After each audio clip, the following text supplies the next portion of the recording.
Previously in X-Men will return next week, but right now, previously in comics, after a generation frozen in ice, the Avengers discover the body of Captain America in suspended animation in the Atlantic Ocean. After he is revived, they have an adventure. Stuff happens, and that brings us to where we are now. His first issue, where he is solo in Tales of Suspense, number 59, scripted by Stan Lee, story and art by Jack Kirby, and inks by Chic Stone. This is a split with Iron Man in this issue, but we're going to focus on Captain America half. And that brings us to this moment with our good friend, David Cutler. How are you, sir? Hello, sir. How are you? I'm wonderful. I'm fine, too. It's a muggy day here in Southern Ontario. Yes, it is. It is. And if I was frozen in ice, I would have thawed. Like, that's all I can think about is Captain America. This issue I'm reading in this Marvel Masterworks softcover, I think that I picked up at... you know what? I thought I picked it up at West End, but now that I think about it, I think I picked it up off of Amazon. Is that a Michael Cho cover? It is a Michael Cho cover. Let's just say West End nice. Comics anyway, because that's, I think, where I first picked this one up to take a look at it. And I really enjoy how Michael Cho has the role of, like, the retro Marvel comics and DC comics. Like, he brings the old Silver Age feel to things, but modern compositions and lots of modern things. I think there's another Michael Cho right there. Fantastic Four print. Oh, very nice. Yeah. Yeah, and I've got another Captain America one over here, like in front of my drawing board. But I like his stuff a lot. Yeah. It really speaks to me. But I'm reading it in this volume, and this stuff is all recolored, so it's incredibly saturated on bright white paper. And the copy that I was able to procure for tonight's stream is similar in that it's very, very white. It doesn't seem as bad. Like I'm not like my retinas aren't burning from the blue.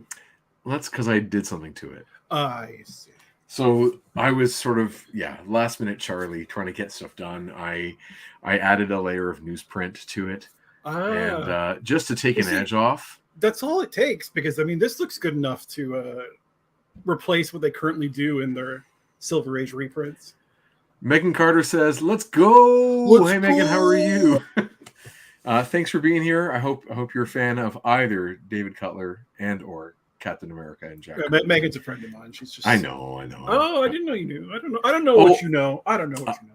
I've been lucky enough to table near and at many of the same shows as Megan, and we bumped elbows a couple times. She did a great job of recommending a podcast about the business of making comics called Comics Lab, which I've enjoyed very much since the recommendation last year. And Godsleeve is a great comic. So she's an amazing cartoonist. So I'm glad she's here. And Jason Lowe is here. Howdy, Cat Pals. Hope you're doing well, Jason, and having a good day. So I found the copies of these 10 pages. It's just a 10-page story. Digital version of it online. I don't have the DVD-ROM that are scans from the originals like I usually do with X-Men stuff. I only have, I think, 3 or 4 of the DVD-ROMs from that 2000 and whatever series, and none of them are Captain America, unfortunately. So I wasn't able to get that. But when I downloaded these pages, they were just way too bright for me. So I threw in, like I said, that layer of newsprint over top, and then I did play with saturation levels and color levels for a bit, and I found that the more I meddled with it, the worse it got. So I just backed off and got rid of that adjustment layer. And then I realized I was spending half my workday messing around with pages that aren't paying me any money to mess around with. So it was sort of silly to take the time to do that. But, whatever's going to make me enjoy my time with you and reading this little story. Thank you. Yeah, I'm really fascinated overall, whether it's us talking X-Men or any other comic book, especially with the superhero stuff. I'm really fascinated with the iterations of these characters and how many attempts at retelling similar stories it takes before the character becomes the thing that we all think the character is. Like, when do we start to hear the voice of so and so. You know, how many iterations of Batman stories does it take before there's a Batcave, a Batmobile, and Alfred? And now you kind of can't imagine Batman without those things. So I wanted to know, with Cap reading those early Cap stories in the Silver Age, which really is the second go, when does he start to feel like Cap? And what we read last week was Avengers #4, his first Silver Age appearance after Timely put his comic book to rest in the 1950s. Maybe it was Atlas at that point. And then once the Marvel Age comes about in 61, Captain America finally makes his appearance in Avengers #4, which is, I think, either late 63 or early 64. So this is sort of his first solo appearance. And upon first read, I found this story really charming. So I kind of thought we'd take a stab at it. It's a short one. We could talk a little bit about the different inkers that go over Kirby and how we feel about them. And so usually, for anyone who hasn't seen this show before, we do the characters' voices and we read along. Often before we come online or before we go live, we divvy up who's going to do which characters. I would say this one heavily leans toward like the Goons, Captain America. It's either that's all there is in the story. David, do you have a preference as to what characters or character you are? Do you want to be Cap? I think I'm more of a Goon. We're not trying to hurl insults at anyone. I mean, Well, no, in my life, I just think I suit a Goon better than Captain America. So that sounds great. I'm happy if you want to do the Goon. You want to do the narrator too? Or do you want me to do the narration? I mean, I guess I can do the narration. It seems like it like leans heavily on the Goons, though. Like Cap doesn't seem to do a lot of talking in this. Okay, fair enough. So then I'll do the narration too. You know what? Let's go the total opposite of what I just said for no reason. I'll do the narrator and I'll do Captain America because I've not read this before. And that's totally fine. There also is a couple lines from Jarvis the Butler. Okay. Yeah, you see, Jason makes a really good point here in the chat. He says, David can do some entertaining Goon voices. It's true. It's true. So now I really don't want to do the Goon voices. Yeah, lots of pressure on you, I'm sure. But why don't we just take a look at, of course, that first page, because, my goodness, 'tis a doozy. I'm skipping over the cover because I find the cover doesn't really do too much for me. But this one, have you seen this image before? No, I've never seen frame one from this comic before. Wow. Okay, so this is the first page of what will eventually become Captain America's solo title, right? He takes over this series around, I think, issue 100. So this is 59. So he splits it with Iron Man for a bit, and then he'll take over as the lead title and the main character in the story. And his series, still to this day, carries the legacy number from this run. But this is his debut, which is like, when I first saw this picture, and I'm not joking, I was probably in my 30s or early 30s. The second I got home after buying a book that had this in it, I went and started drawing this picture. I'm really struck by it. Darwin Cook does a version of this as well, where he takes Cap's right arm and lowers the fist more in line with the shoulder, so that it would pack more. It'd be a more solid structure, throwing a punch, as opposed to bringing the hammer down. But I get, for compositional reasons, why this definitely works from a Jack Kirby point of view. Anyway, I think this is a fantastic opening page. Do you like it? Yeah? I do, yeah. I like it quite a bit. I kind of find very often Jack Kirby of this era doesn't look like the Jack Kirby who I respond to most, but this image and some other images later in the comic certainly do speak to me in the Kirby way. Yeah, this one, it feels like almost right out of that scene in Captain America: The Winter Soldier, where he's tracking down Bucky. He's tracking the Winter Soldier, who's just acted as a sniper shooting Nick Fury through a wall. And Cap is running through the office building near his apartment and crashes out, the like second or third story window to track down Bucky on the next rooftop. I want to know what adventure this picture is coming from. Like what, this isn't part of the narrative. It's just a second chance at a cover image, sort of, lead an image. And I find it stronger than the cover, and it's for me the strongest image in the entire 10-page story. So I love it. Yeah, it's quite it ranks. Yeah, it ranks for me in like maybe top 5 Kirby Captain America pictures I've ever seen. So it's very cool. Yeah, there you go. And do you already have a predisposition for or against Chic Stone on inks? No, I'm pretty ignorant when it comes to Jack Kirby and his inkers, apart from knowing the name of the guy we're all supposed to hate, which is escaping me right now. It's Vince Colletta. Yeah. Yeah, I don't have a preference. I mean, I've seen Kirby inked by Ditko, and I quite like that. But sure. Other than that, no.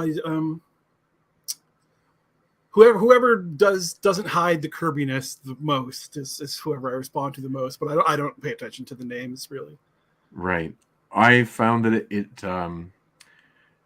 that I do have a strong reaction to some inkers more than others, and for the positive. Like I really enjoy the guys that ink him in the 70s. Yeah, same. Particularly Mike Royer on DC stuff.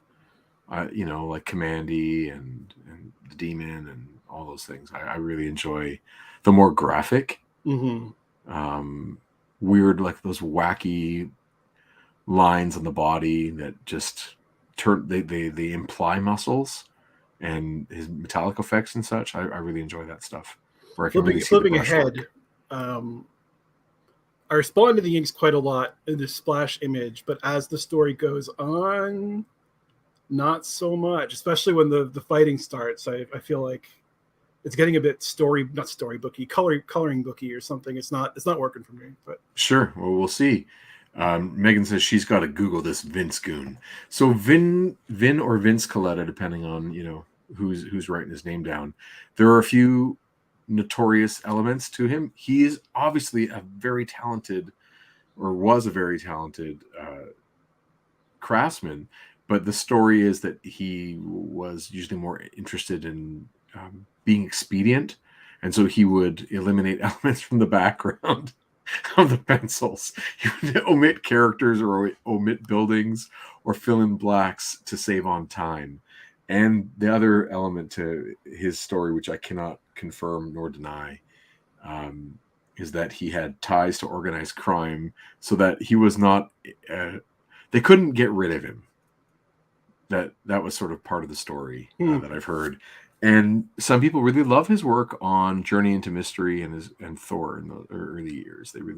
They love certain elements of his brush line.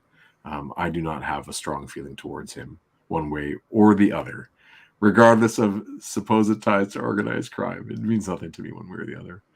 I just, like I said, I like Mike Royer, and I have to admit I do like Chic Stone.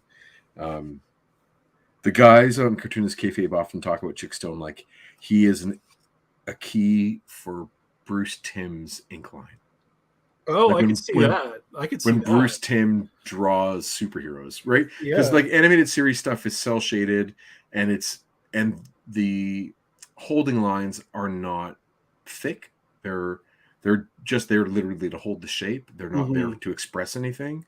But when Bruce Timm does his inking himself on sketches and whatnot in his art books, that the Chic Stone version of Kirby's inks really show up in his work. So that might be one of the reasons it speaks to me so much, because I do love me some Bruce Timm.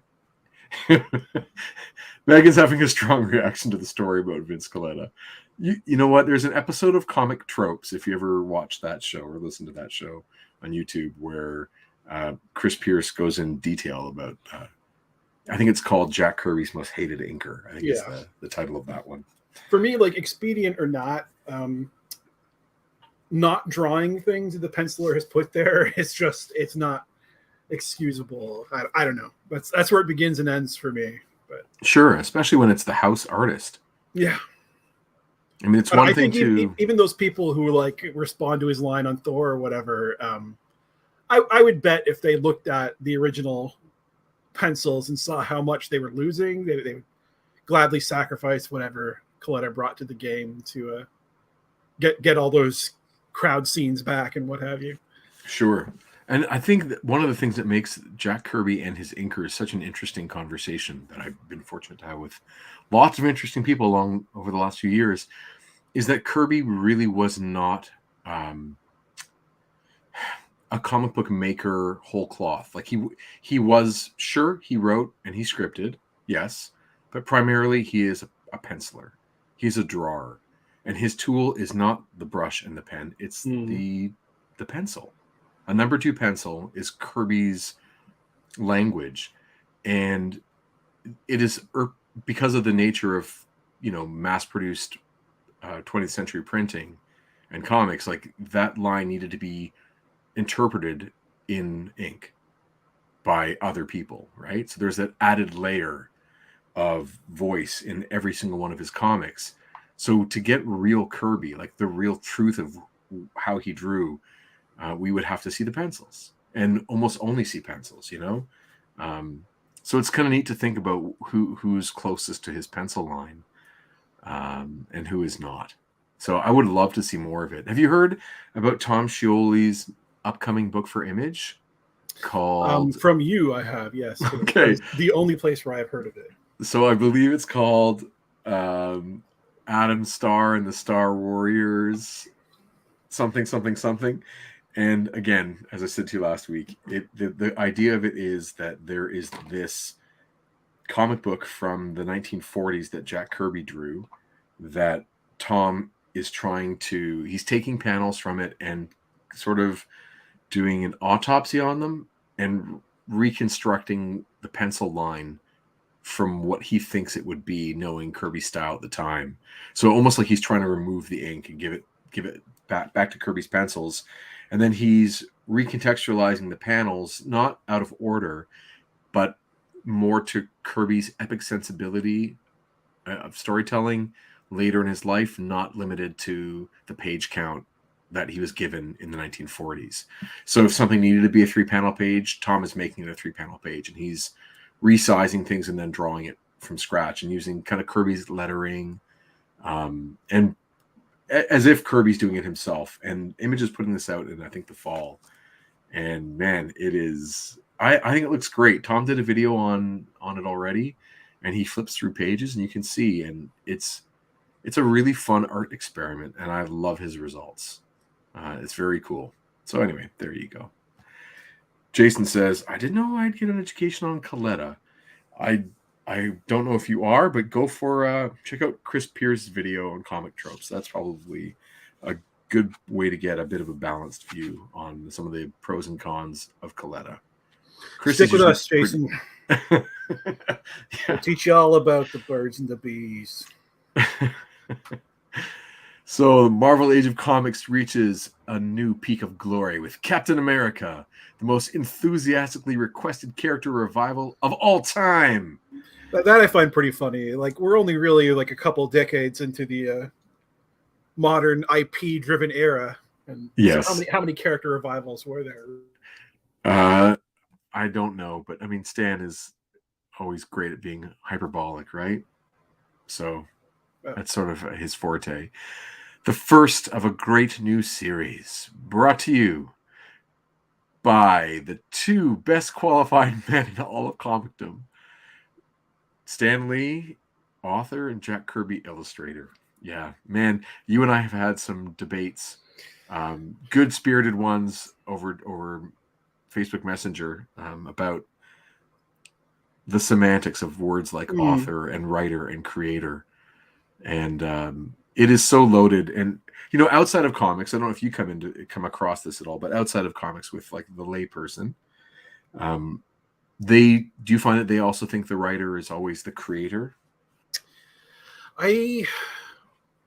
Yes, I do. And I also find they think that everything that's in the panel was described very specifically. Whereas your average script that I get, the panel description might be a sentence, 2 sentences if there's like complicated action going on. Right. But so I do have that kind of like artist's chip on my shoulder. Right. I would hope so. But I don't know. Do we really want to get in this again? We can, because you know it's a new episode. You never know who's going to. I would think a lot about choices, like number of choices being made, and It's 1963. okay, let's say 3. 1964. There hasn't been any like kind of like academic study on Right. I'm still here. I think David might be frozen. Maybe I'm frozen. I'm thinking David is saying there hasn't been any academic studies yet on comics. I think he makes a good point. I'm not sure where else it's going.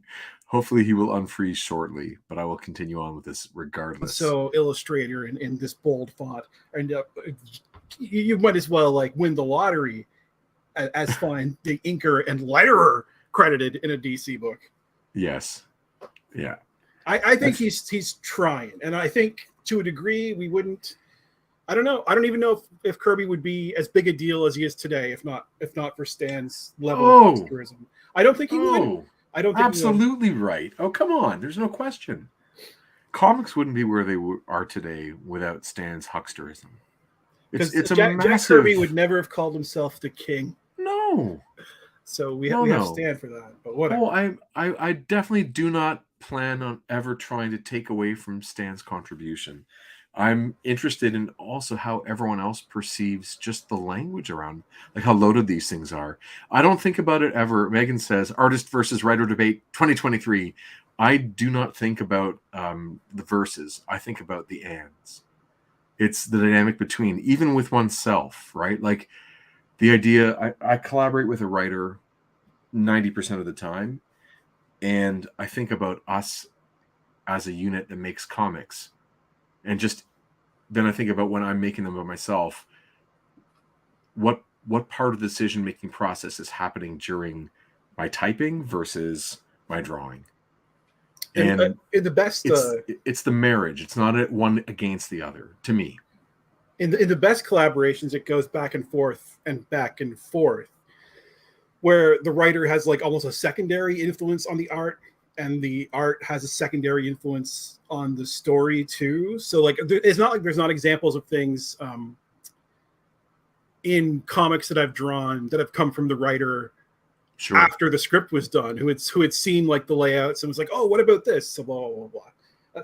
Kind of like whenever I hear the cartoonist kayfabe guys go on about their favorite thing about comics is it can come from one person. Right. I think that to me, the writer-artist dynamic is it's more fun and more appealing when you have one person who has one peak set of skills and another person who has another, and those two things like go in time with each other. That is what sings about comics to me more, especially maybe exclusively, but especially in the mainstream of superheroes. Sure.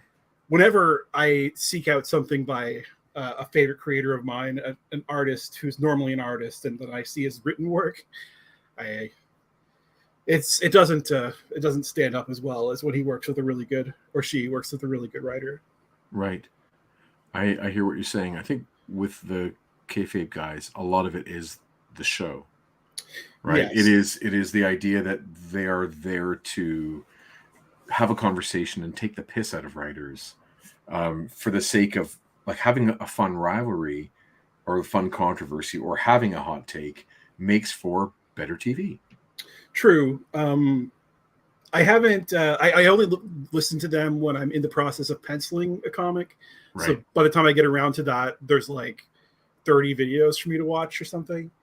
So I haven't seen. They covered Monkey Man and O'Brien in between the last time I watched one of their videos and this next time coming up. And Monkey Man and O'Brien is a classic example of like, I love Art Adams and I still love him quite a bit. I think those books are fun, but I'd rather read his Fantastic Four story than get more Monkey Man. Yeah, they do. They don't hold back on criticizing the storytelling and like the lack of meat on the bone when it comes to Monkey Man and O'Brien, and they're not shy about it with any of the other overly visual and less substantive storytellers that where we like love their line or love their figure work. They're pretty good about that. I wonder But if they again, step on toes. Like, what does the average creator think of them who's seen their work covered? You know what? I don't think it. Truthfully, I don't think it matters. I think part of the fun is that they would say, "Look, listen, we're as they would say, cutting promos. It's smack talk between wrestling matches. That's part of the show, right? It's shtick." Yeah, and I tend to. I'm all for it. I tend to buy into the kayfabe though, especially when it comes to Ed. I think Ed. Well, he plays the the Jerry the King Lawler heel commentator. Yes. I think that's him to his core. Like I don't think he's lying. I think he's channeling a part of himself that exists, that he might be much more modest or reserved in real life. You think? I don't know. I think, don't know. It's sort of like, when you're alone and there's a snack food there and no one's watching and you just go to town on whatever that, like the bag of chips. It's you, but it might not be the version of you that is like the socialized, civilized version of you. It's the primal version. I think he's opening up the voice, his inner demon to express a point of view because it's more fetching on TV. So either way, but Stanley, Jack Kirby, I was just trying to move toward this idea of these labels and how people interpret, like even the library system, right? When you see work on Amazon or on Google or in the library, the author name comes first, regardless of if they just lay down a script, they often are still like the dialogue writer. They're still going to be considered author versus, the person who makes the bulk of the decisions. I think, for me, gets to carry a lot of weight, and I'm sure at their best, Stan does have ideas. It's like, wouldn't it be great for a splash page where he's jumping out a window? Like at his best, he would have some of these ideas. At his worst, he didn't do anything for this page whatsoever. We'll never know. And that's fine. It's part of the fun. Anyway. All right. Are you narrating or am I? Yeah, I'll narrate. Okay. I have to scroll kind of awkwardly in my setup here. This is the city. This is the living stage upon which the never-ending drama of life unfolds. And the drama you're about to witness begins in the luxurious East Side mansion, which is the headquarters of the Avengers. Actually, it was once the residence of multi-millionaire Anthony Stark, but he donated it to the world's mightiest fighting team as a public service. Before I leave for the evening, sir, I thought you might like some freshly brewed coffee. Whenever possible, the Avengers leave one of their members at the mansion in the event that some emergency should occur. Tonight, the duty assignment has fallen to the man known as Captain America. Thank you, Jarvis. I won't require anything else. It was certainly generous of Stark to provide us with a butler, in addition to the mansion itself. Not even the Avengers themselves suspect that Tony Stark is really Iron Man, one of their own mighty members. Finally, the butler departs, leaving the brooding costumed adventurer alone with his thoughts. These tours of duty can be mighty lonely, especially to a man who thrives on action. Perhaps I can make time pass more quickly by looking through this old scrapbook album of mine. He's basically scrolling through his phone, right? He's got some time to kill, flipping through his phone. Very, very little to do in 64. I love interior rooms that Kirby draws. He packs them full of they're always cluttered. Yes, there are as many pieces of furniture in this room as there are vanishing points. Yes, it is definitely not a well planned out. You and I talked about this too, this idea that him and guys like Liefeld are just drawing. They're that pencil is moving and they're on a schedule and they're not going back and revising. There's what they put down is what they put down, for better or for worse. But I love his rooms are always so cluttered and there's such a mishmash of styles. like of all the items that are in there. So I enjoy that a lot to see how he like stages a room, which early on in my comics experience I found really difficult to do, and now I would just use much more reference material. But so with these villains, I there's lots of chat here in the chat about getting you to goon it up. There are some back and forth guys. Do you want to be some of the goons? Do you want to do a little goonish? Maybe can I convince you? I'm happy to be the lead chopper. I think you're frozen again, so I'll just start into this whenever you're ready, unless you're not frozen. Or am I frozen? I can't tell anymore. Here we go. But Captain America, he's gone. I think he was frozen and he's having issues, and you guys can hear me loud and clear. So we're going to keep moving forward then. But Captain America is due for more action than he suspects. For, not far away, a meeting is taking place which is soon to shatter the quiet of the stalwart Avengers evening. But how can a mob like us manage to put anything over on the Avengers, boss? Just hold that chain tight and I'll show you. See? Even a chain can be busted if you find the weakest link. Oh, Megan, thank you. She says, you're fine. Poor David. Whenever he comes back, he'll be back. If he can't come back, we'll check on him in the morning. We'll see how it goes. But thank you for letting me know. I really appreciate that. I still don't get it, Bull. What's it got to do with the Avengers? Use your head, stupid. They all have superpowers, ain't they? All except one of them, Captain America. He's nothing but a glorified acrobat.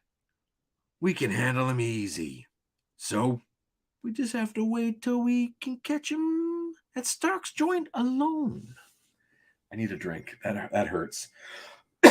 Oh.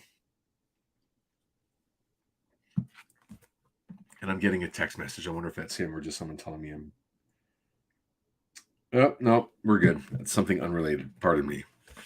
So they're going to find a way to get one over on Captain America. Little do they know, right? Seconds later, here's the brother like you wanted, Bull. What's the meaning of this? Why was I brought here? Looks like they roughed him up a little bit. Poor Jarvis. He doesn't deserve such a thing. Oh, I have good news for everybody. Guess who's back? There, you okay? Yeah, my internet crapped out. You know what? Maybe you deserve it. Can Yeah. you think of that? Yeah, I shouldn't have pointed out those vanishing points. That was... All right. So I've gone a little ahead. They've just captured Jarvis. They roughed him up a little, and Bull is about to do some talking. Shut up! Just tell me one thing. Who's minding the store at Avengers HQ? It's no secret. Captain America is stationed there tonight. Why didn't you just phone? This is it, boys. Grab your hardware. We'll polish Captain America off and grab all the Avengers' secret plans we can find. They'll be worth a fortune. Let the butler go. We don't need him anymore. Now, isn't he going to just go tell the cops or Captain America or Thor that, this is happening? They let him go and he's going to pull out his pager or something? I'm also wondering what secret plans he thinks the Avengers have. They're really more of a reactionary force. No kidding. Like, we're going to rob the Avengers mansion and get all sorts of treasures. Who knows? We'll attack that costume clown like a team, just like the Avengers themselves. Meanwhile, back at Stark's mansion, I still remember my war years when I was Army Private Steve Rogers during World War II. But an eternity seems to have passed since then. Then, suddenly, Cap sees a photo of Bucky, my teenage sidekick. I should have known better than to look at that album to revive old memories. It's no good. It's over now. Over and done with. Bucky is dead, and there'll never be another like him. Until he meets Rick Jones again. Yes. Then, suddenly, again, without warning, the silence is rent by the sound of thunderous gunfire. Any other intended victim might freeze into shocked helplessness. But this is Captain America, battle-trained veteran of countless attacks. There he is! Get him! I've got to reach my shield. Leaping onto a four-wheeled serving cart, the gallant Avenger moves with the speed of thought. I love this idea. Can you imagine that in one of the movies where he jumps on a serving cart and torpedoes across the room? That'd be so funny. His legs like flailing wildly as he kicks people to the side. Look out! He's like a human torpedo! It's so funny. It's such a fun idea of what to do, and it makes me think that, you know, Jack is watching like old Errol Flynn movies, you know? Oh, very, very likely. Right? Like this is something that was done as a stunt in Zorro or, you know, Robin Hood. I guess probably not Robin Hood, but you know what I'm saying. One of those kinds of movies where they're using props and interacting with the set in ways to create some fun times. I think this could still work today. Maybe not as a human torpedo, but as a way to, like, you know, get lower than the gunfire or something. Oh, for sure. Yeah. Like, you know, Jackie Chan would have been able to do something. Oh, yeah. With this, right? You could do something with this for sure. Oh, yeah. He gets under the top layer, like the top shelf, to avoid a chop. He gets under, and then he can spin it and kick in multiple directions, and it would be tons of fun. But just the idea of him vrooming across the room it's very, very silly, and it's a lot of fun. It is, but I love stuff like this because it's specific to the area, so it's not Yes. like this couldn't be taking place anywhere. The action is specific to within the Avengers mansion. I like it. Yeah, you just have to add a couple lines and make it into a shopping cart, and this is just exactly what happened when I was 14. Let him knock himself out. We're prepared for anything he may do. Whoever they are, they planned well. They even have a man in an armored suit. We knew your armor could resist his shield. Now he's all yours. Clang! Though he twists and turns and moves like a cougar, Cap is struck by a lucky shot as he frantically waits for his magnetically attracted shield to return to him. Ugh! Now, I wonder why there wasn't more of this magnetically attracted shield. Like, it's really hard to see in this particular page. Like, I've got the size a little too small.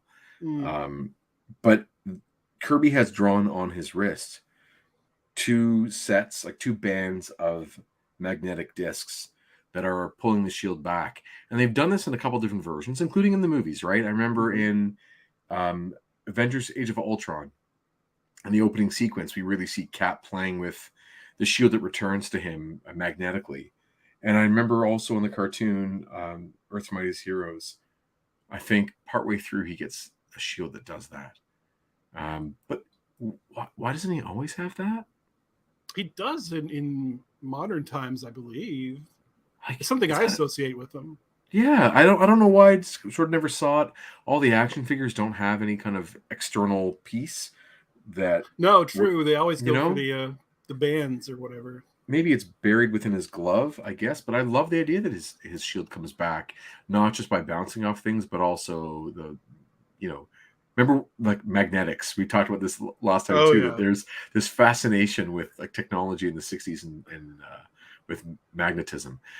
Megan says David's Captain America sounds a little Patrick Warburton. Oh, as much Brock Sampson as you can get. I'm all in for that. The cougar, oh my god. Good work! The bullet just grazed him. But it was enough to slow him down. There are a lot of goons here. If there's any on this page you want to do, just feel free to let me know.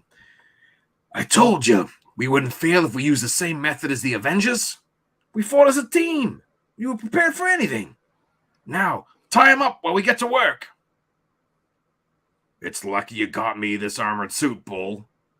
That guy fights like an army. It's like Iron Man's original armor.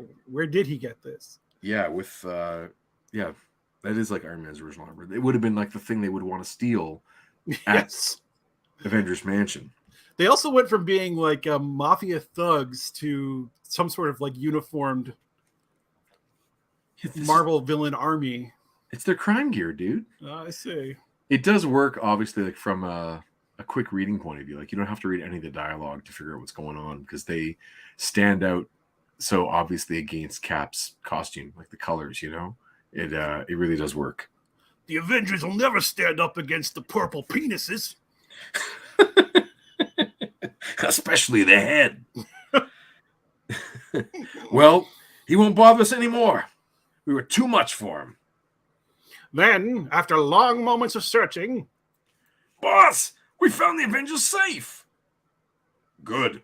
I knew it had to be here somewhere. That torch will cut through the vault like a hot knife through cheese. Really? I've listened to a lot of people say that expression. I've never heard it as a hot knife through cheese. It's always been butter. Butter, yeah. Have you ever heard the cheese version of this? No, you would think the cheese would melt. Stick to the knife. I don't know. Well, I've also watched people make... Have you ever had the Swiss delicacy called raclette? No, I have not. They take that hot knife through the cheese and they shave off like sections of the melting cheese. And it really does work, but that's a very specific reference. If I didn't have Swiss family, I wouldn't know about that dish. But I've never heard hot knife through cheese. Well, it could be that writer's room thing where you say the cliche and then you're like, okay, how do we jazz that up? How do we make it new? And Stan's like, cheese, I got it. I don't know what's in there, but the Avengers keep...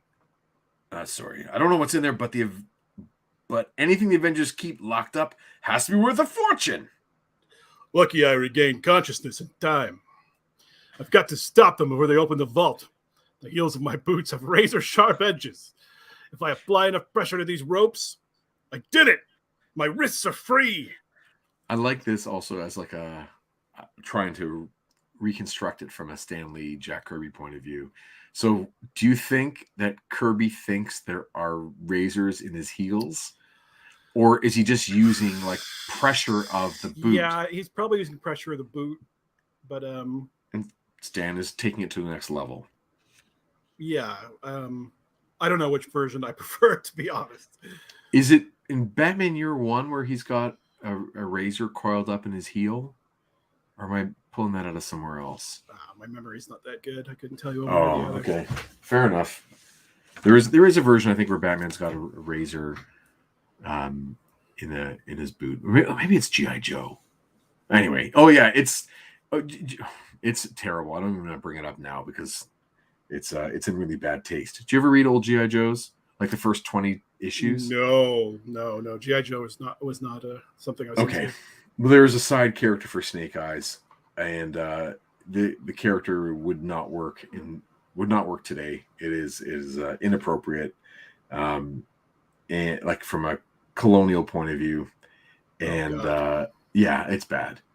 And anyway, he has to escape prison. He has like a saw coiled up in the heel of his boot, so he saws through bars and they get out. But Cap could have something, but who knows?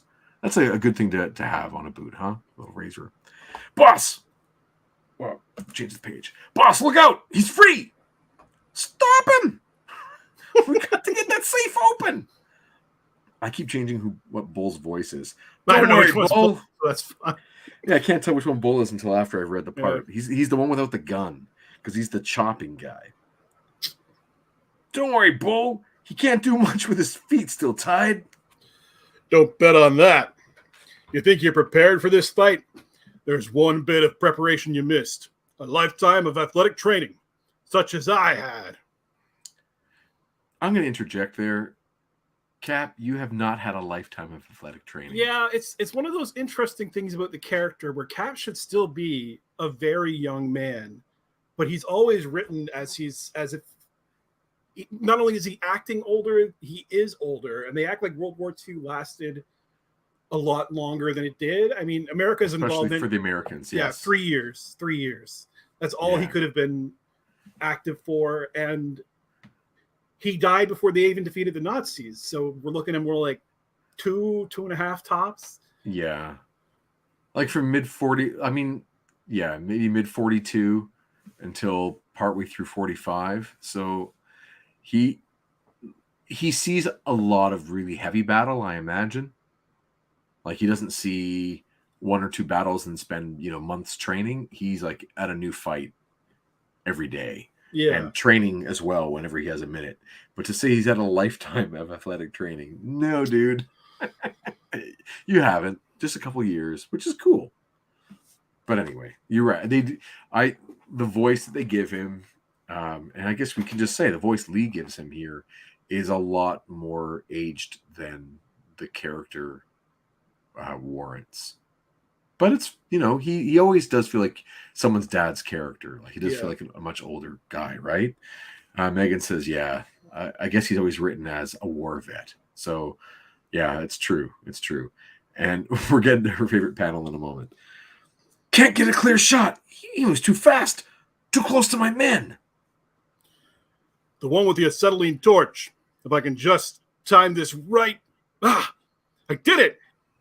Boss, we're in trouble. His legs are free. Megan likes this panel a lot.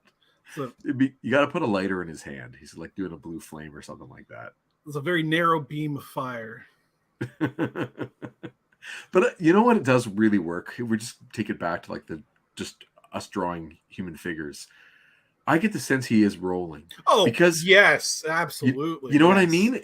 Like just the job of how do you communicate these moves without the dialogue? Just like this guy jumping up with his legs tied, hopping over those guys, and then rolling over these backs, having the flame go from left to right. It doubles as a tumbling speed line. It's awesome, which is awesome, which I'm thoroughly impressed by.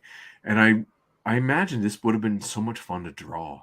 This feels like a little kid playing with their action figures. Mm-hmm. Don't just stand there, you fool! Grab him from behind. Now's my chance.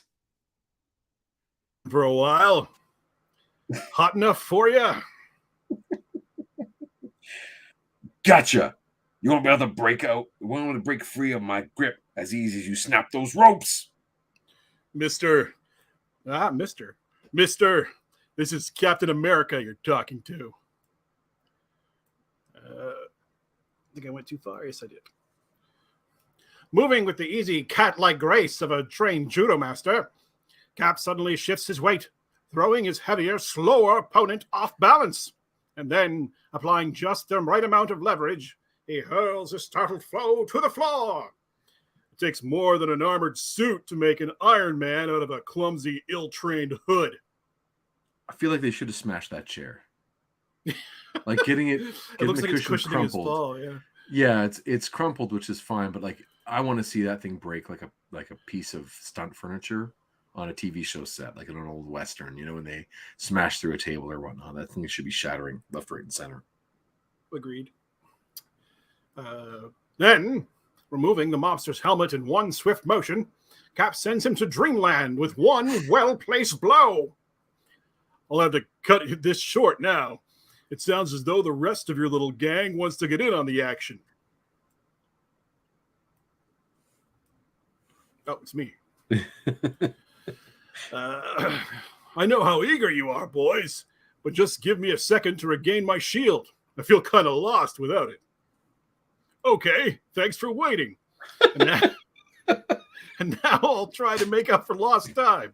How's this for a starter? It's like thinking about Stan's contribution, like, we're going to stop here for a minute, guys. We're going to wait. Thanks for waiting. Toying around. Hello there. How are you, Kev? I hope you're well. Speaking of Star Wars, Kevin, did you watch the Ahsoka trailer today? Hope you did, and I hope you loved it. And I loved it, and I thought of you. There you go.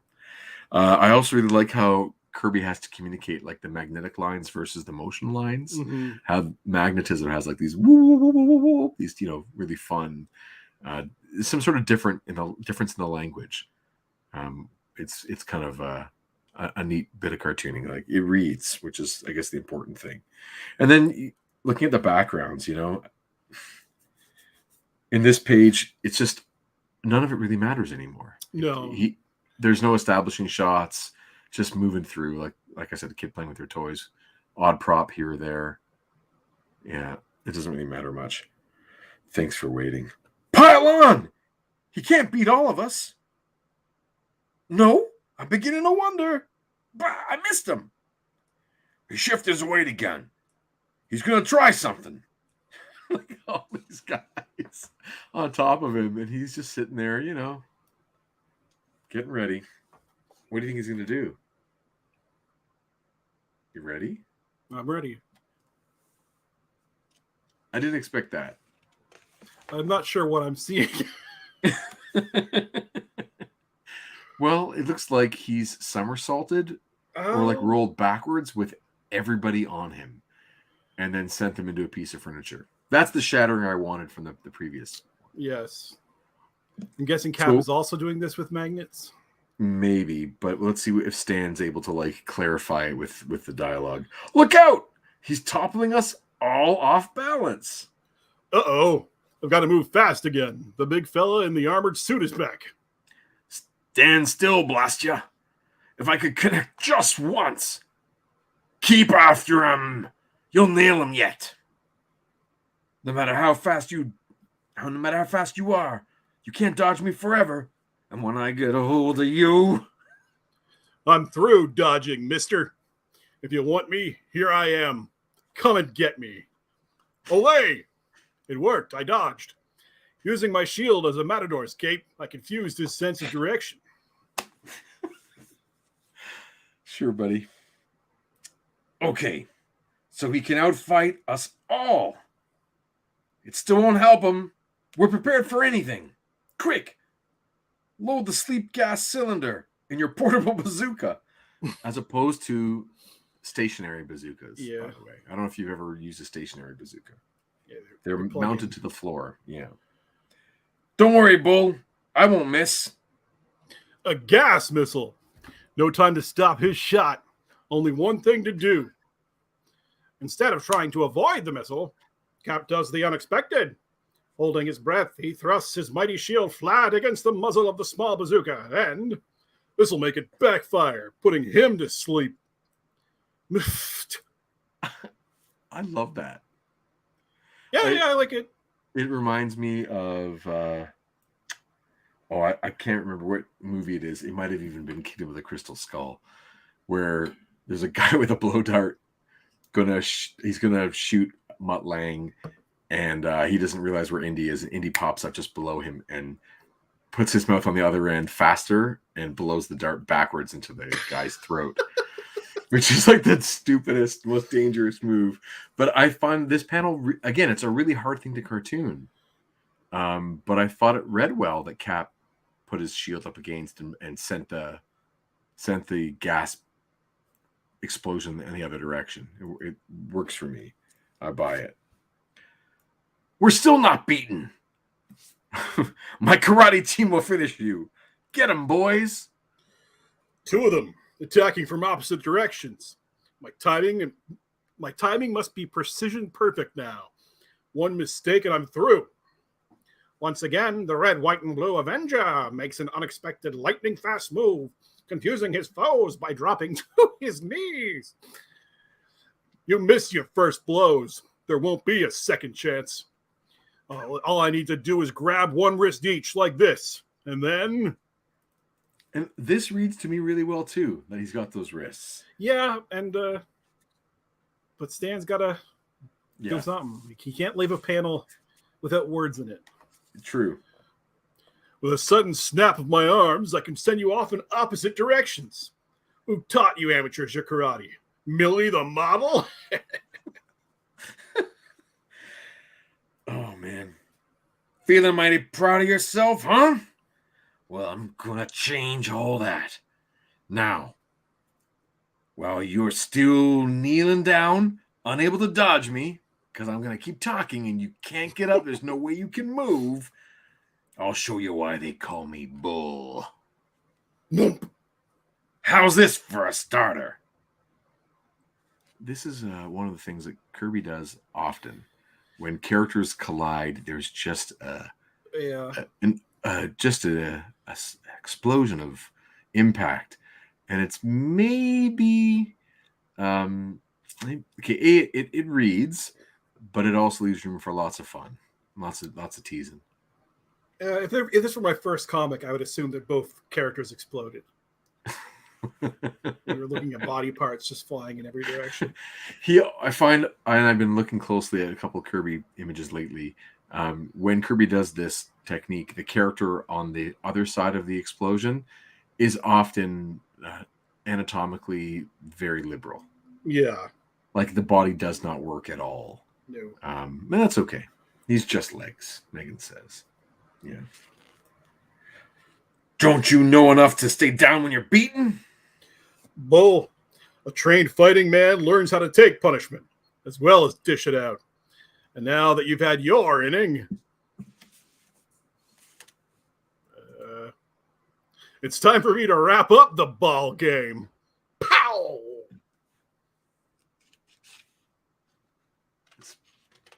Sorry, I'm still turning my page. You think you can lick me? Ended the story right there. You can lick me with one lucky punch? Wait on my next charge. I'll knock you clear through the wall. I hate to disillusion you, mister, but there isn't going to be a next charge. If you want any more boxing lessons, you'll have to pay for them. Hot enough for you?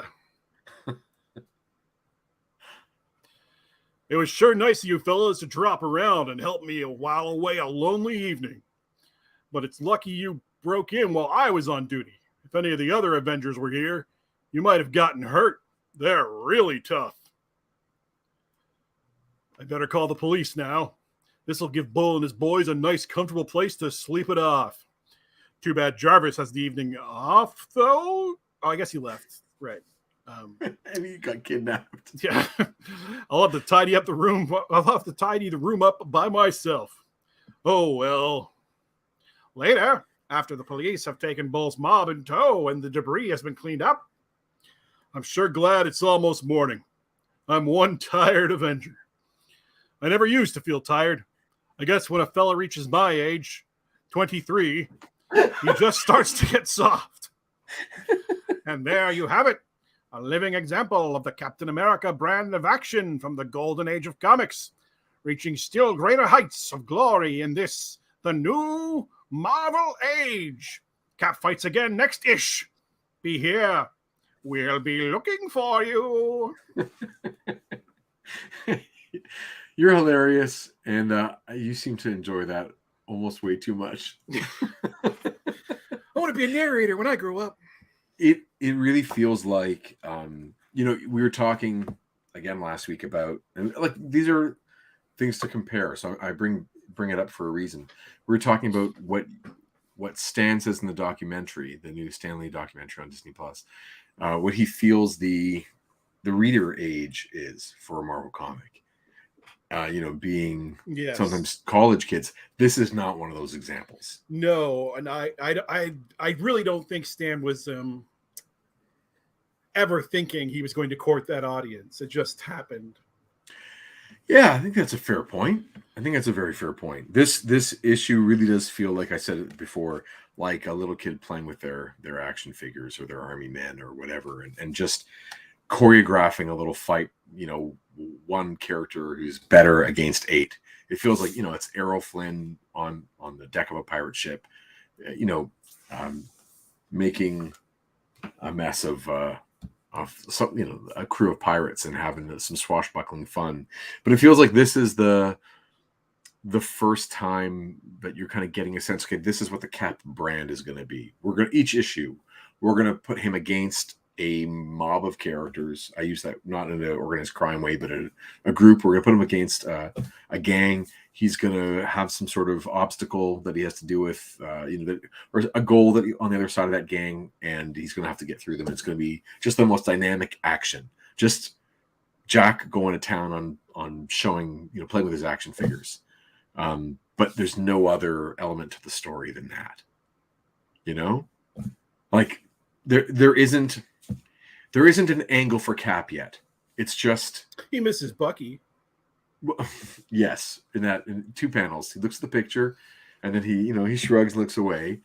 But it feels like that's just there for they get past it so quickly. Like I feel like past it quickly because he's jumped. He's all ready to have like a spiral. Yeah, but then action kicks in, and right. I'm just thinking that if this is the microcosm, okay, this issue is like the opening of what we're going to expect for the rest of Cap stories. It's going to just basically be Cap fighting a gang of people all the time. That there isn't a larger narrative for him, you know? No. And it's interesting how it takes some time for them to figure out. And I'm going to skip ahead here and tell you, by the end of this volume, they decide that it's going to be World War II flashback stories.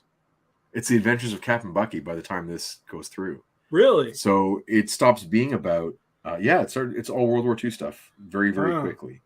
So they try a few issues of Cap fighting different gangs, and it gets bad in that it turns into just all the colors of the rainbow. Let's go fight this country's people, and let's go fight that country's people. Terrible stereotype here, go. Terrible stereotype there, go. So he goes to different continents and fights different caricatures, offensive caricatures. But before long, they decide that it's going to be Cap and Bucky. Here's one for Megan. She wants pictures of Cap in compromising positions. There you go. It's a pretty good one. But it's I think they kind of figure out where the sweet spot is. It's like we want to get him back with Bucky. That seems to be the dynamic, which is kind of cool. And then also a couple issues later, after the one we just read, which was issue 59, they retcon Cap's origin. They do like a retelling. And if I get the chance, which is pretty slim, I would love to do a bit of a panel-by-panel comparison of the Golden Age origin in Captain America #1 and this Silver Age retelling, because some of the panels remind me a lot of, like, I'll just show you, for instance, this one. That looks like Golden Age Kirby drawing. Mm-hmm. But this comes out in 64. So I'm wondering if he's looking at old stuff and recreating, or if an art assistant is putting stuff in front of him to, I'm very interested in how that goes. So spoiler warning on, what is the retcon? It's not anything specific. It's just that they retell his origin as if like retelling it for the Marvel Age as opposed to the Golden Age.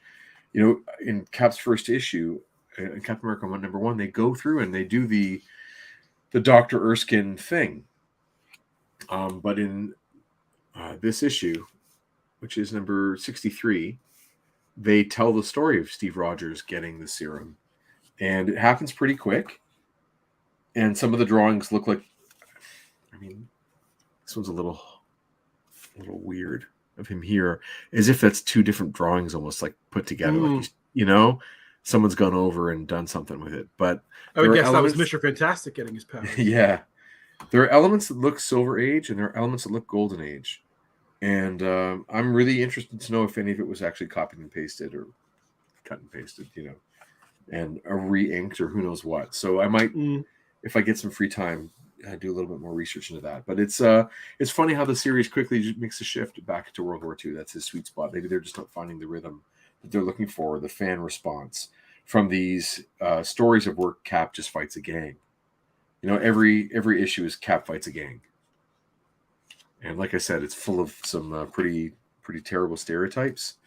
But it's all about, like, the conceit is, how do we get Cap into a different situation where he's fighting a different colored gang? And I don't mean that in terms of skin color, but like purple or gray or whatever it might be. That is how I took it that time. Well, he does go to Vietnam, and it's bad. It's bad.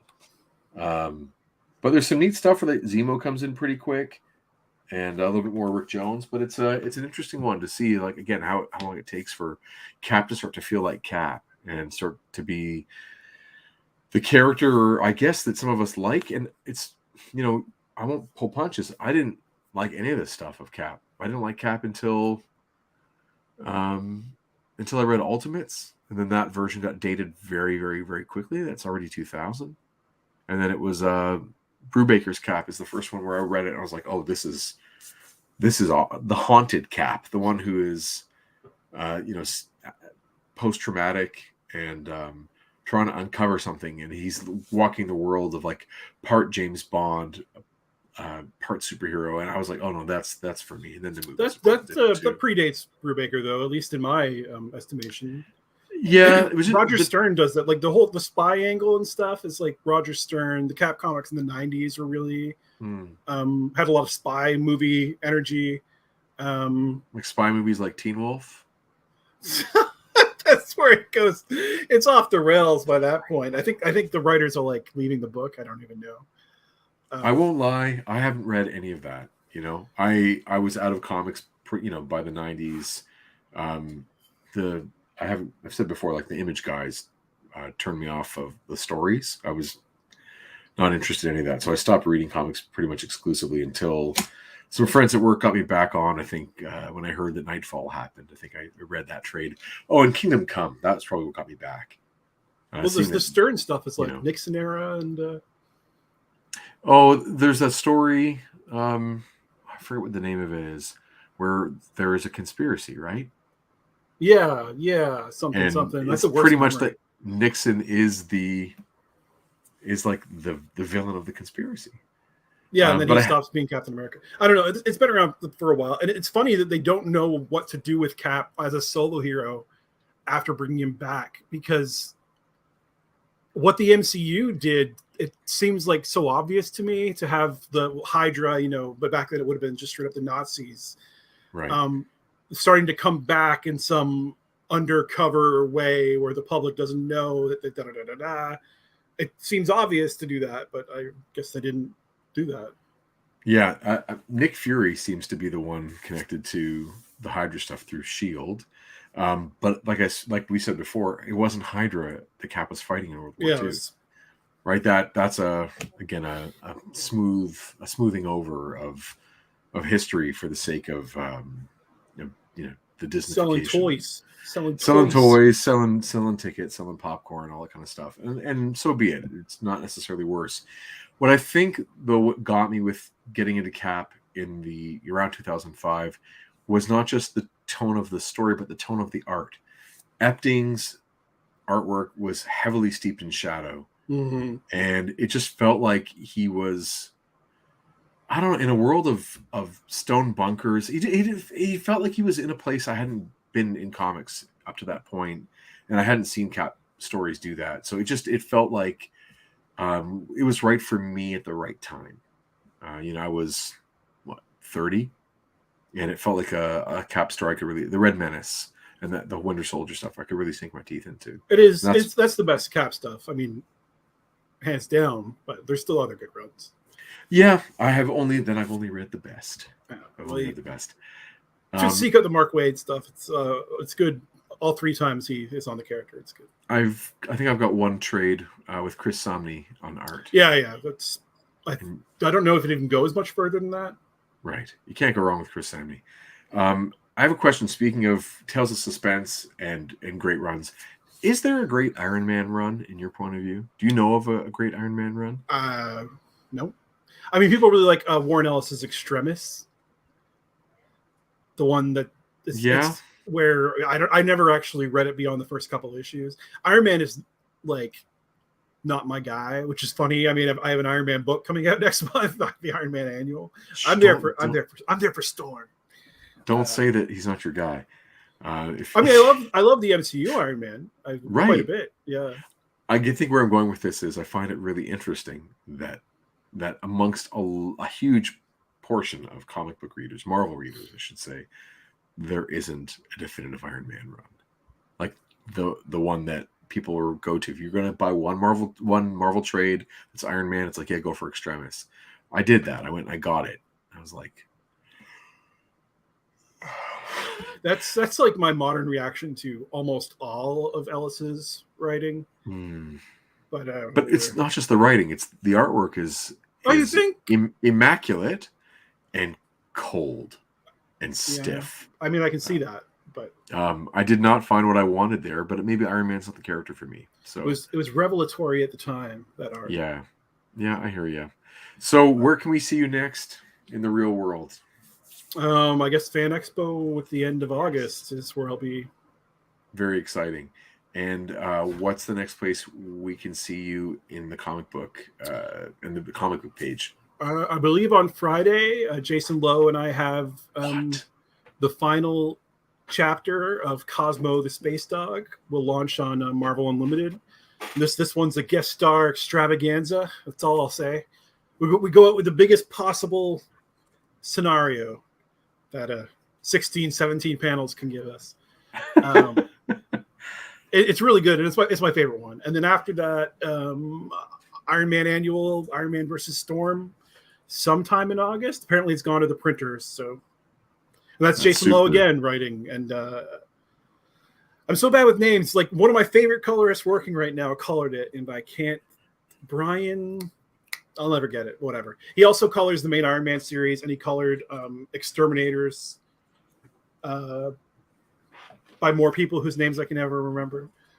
Oh, I don't know, man. No, it's hard to keep your memory sharp. What are you gonna do? We're all getting old. I used to have like an iron trap for a memory, but now nothing sticks. Well, it's only gonna get worse. I hate to tell you. Jason says I listed all these characters. David drew all of them. Wow, what a trooper! +2. Oh yeah, you threw two hidden extras. Characters that weren't on the list. Well, if you look really tiny, you can see Smasher, and there might be one other one. Smasher from the Imperial Guard. Yeah. Like the one who looks like Wonder Man with those goggles. Yeah, in a black and white costume, though. But yeah. Wasn't he on the Avengers also for a bit? This Smasher is a woman. She's the one that's married to Cannonball. Right. Yeah. So, weren't they both on the Avengers? I think they were on Jonathan Hickman's Avengers. Yes. Thank you for that. That's good. So, hopefully, I'll see you at Fan Expo when you're there. And as always, just promoting some Group of Seven stuff. Our latest issue, Hunter's Moon, is now available. You can find it on the website, www.group7comics.ca. Of course, the number 7, not the word. You get all of our comics there, except for this one, which is out of print. If you have a copy, you're a very lucky person because there's no more left. So that's very cool. Get our books there. We're going to be Fan Expo at the end of August. I think on the 13th. Kevin's not. I don't think he's still here, but I don't think it's been announced yet, but there's going to be a toy tailgate, like an action figure tailgate up at Heroes World in Markham. And I'll be there selling action figures and doing comic stuff too. I think I'll be playing double duty. Hopefully my son will come and he'll help out at my table to help me manage all that stuff. And then on the 19th, there's something that hasn't been announced yet, an event at an in-store in Hamilton. I'm not going to say more than that because I don't know more than that yet. Fan Expo. And then in September, Dragon. And we'll leave it at that. Chris will be at that Dragon event at the middle of September. Lots going on. You can find me on social media at Jason Lapidus Art on Instagram. Where can we find you on social media, David? David J. Cutler, Instagram, Tumblr, all of them. Threads, baby. Zuckerberg.